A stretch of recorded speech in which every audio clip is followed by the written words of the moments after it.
les gens ont l'impression que le public ne va pas suivre.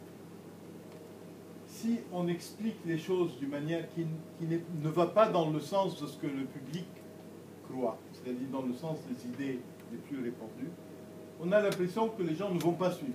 Donc on préfère leur dire les choses telles qu'ils s'attendent à les entendre. Si on essaye de leur dire, attendez, ce que vous avez dans la tête n'est pas vrai, parce que on se dit non, les gens vont s'ennuyer. D'abord, on a peur que les gens ne suivent plus. Ensuite, il n'est pas certain que les journalistes eux-mêmes aient la capacité d'aller au-delà. C'est toujours plus simple de répéter les choses que tout le monde entend. Et donc, au total, oui, je pense que finalement, les médias n'aident pas beaucoup à la coexistence. Une dernière question. Pensez-vous que les conflits qui touchent le monde actuel sont liés aux identités de chacun? Prenons l'exemple du Liban ou même de la Syrie. Je pense qu'il y a très peu de conflits aujourd'hui dans le monde qui ne soient pas, d'une manière ou d'une autre, liés à une question identitaire. Je ne dis pas que tout tourne autour de ça. Il y a des choses qui ne dépendent pas de la question identitaire. Il y a des questions économiques, sociales, de toutes sortes. Mais la question identitaire est présente dans beaucoup de conflits.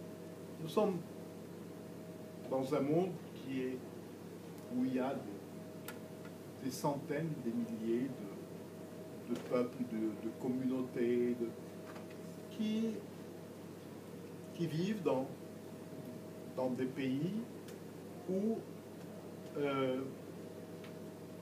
il y a généralement d'autres communautés. Et le fait de savoir organiser les relations entre eux, c'est une chose difficile. En Syrie, il est clair qu'il y a un conflit qui a un aspect communautaire.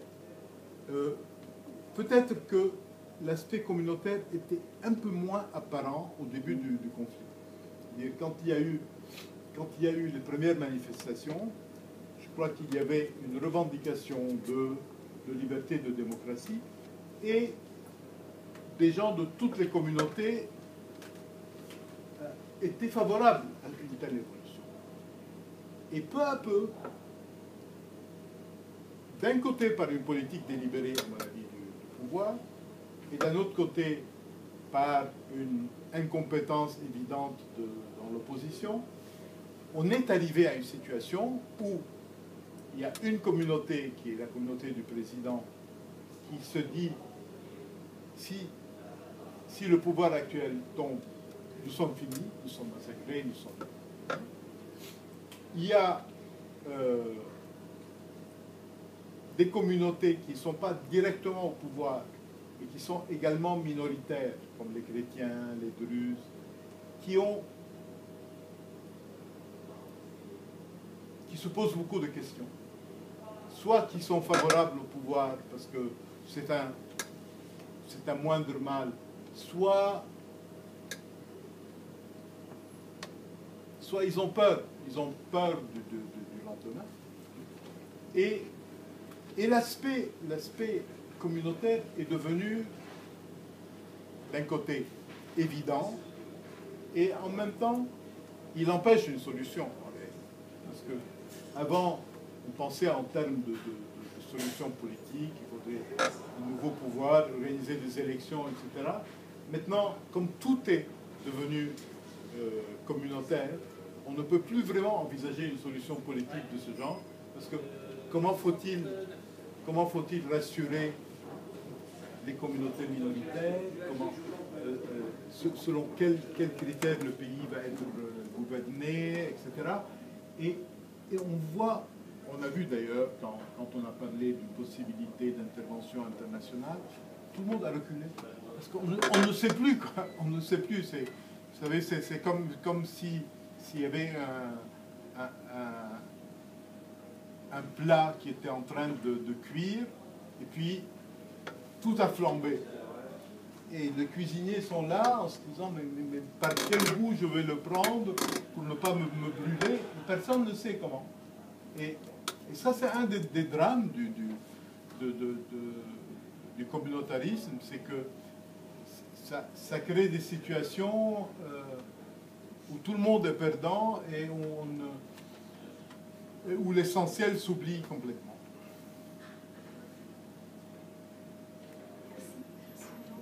Je tenais à dire que ce sont les élèves qui ont choisi les questions et trouvé les questions à partir de votre livre et qu'elles ont fait un très bon travail. Et j'espère que ça va leur donner un peu le sens critique des choses. J'espère que les réponses étaient au niveau des questions. Alors, vous avez eu vos réponses? Oui. Merci de nous avoir reçus. Vous êtes les bienvenus, ça m'a fait plaisir.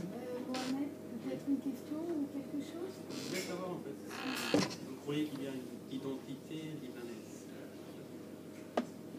aujourd'hui dans le Écoutez, passé ou... c'est pas la question la plus facile. Ouais.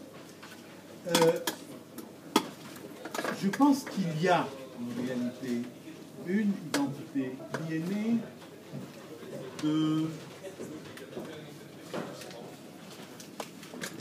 d'un mode de vie qui est apparu dans ce pays au cours des 40, 50 dernières années ou un peu plus. Et en réalité, quand on voit les Libanais qui se trouvent, par exemple, à l'étranger, et qu'ils parlent entre eux, on ne sait pas qui appartient à quelle communauté. Parce qu'en réalité, leur langage est très proche, leur vision du monde est très proche.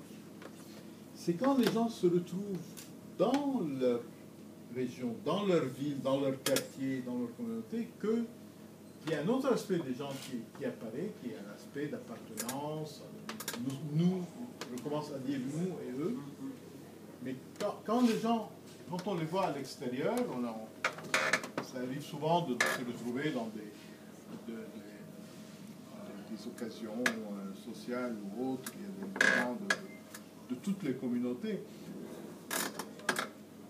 On ne voit pas de différence, il n'y a aucune différence évidente qui saute aux yeux. Donc, je dirais qu'il y a une appartenance commune à un certain mode de vie qui est agréable, parce que la qualité de vie au Liban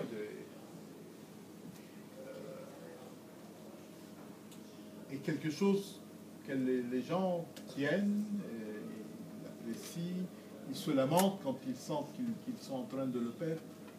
Donc, je dirais qu'il y a effectivement ce sentiment. Merci. En tout cas, on vous remercie vraiment. Est-ce qu'il serait possible d'avoir une petite séance photo pour les élèves, Bien sûr, un petit bien souvenir sûr. et puis Avec plaisir. voilà. Je crois que la séance a commencé déjà. Oui. Mais alors, les filles, pour celles qui veulent, hein?